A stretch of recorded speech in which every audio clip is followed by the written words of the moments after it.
In a report filed Monday with the District Court, Attorney Daniel Summerfleck writes that the plan of action devised by federal managers Dr. James Kiffer and Jim Casey appears to take away the successes recently obtained in improving the quality of care in the residential group homes and displacing it with a system of segregated care that has been dysfunctional and thoroughly discredited. It's a segregated center.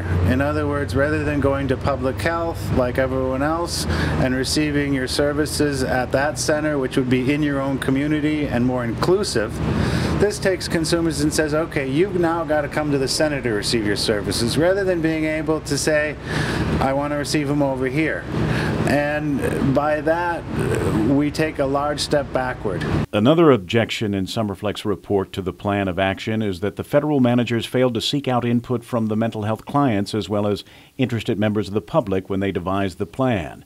Summerfleck's report is based upon input that he gathered from 19 people about a week ago when he took oral and written responses from members of the community to that plan of action.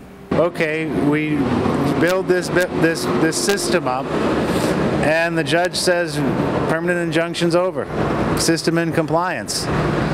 Then the next year, are we going to budget this same system out of our general budget, or are we going to say, wait a second, we couldn't afford this in the first place. Now we're going to cut it, and we're going to cut it to make it so it's not functioning. Summerfleck concludes in his report that the decision by the federal managers to exclude the plaintiffs and consumers from the process of drafting the plan makes the plan a deeply flawed instrument. What we would hope the judge would do would be to look at the concerns and look at the abilities in the community and ask the question that we're asking, who is this plan for? How many people are we actually servicing, and does this meet their needs? But clearly you're seeking a revision of the master plan that she's already approved. I'll stick with we're seeking some tweaking. In response today, federal manager Dr. James Kiffer told PNC News that they are reviewing the objections and will be approaching the judge to find out whether or not she wants them to respond and in what fashion. Kevin Kerrigan, PNC News.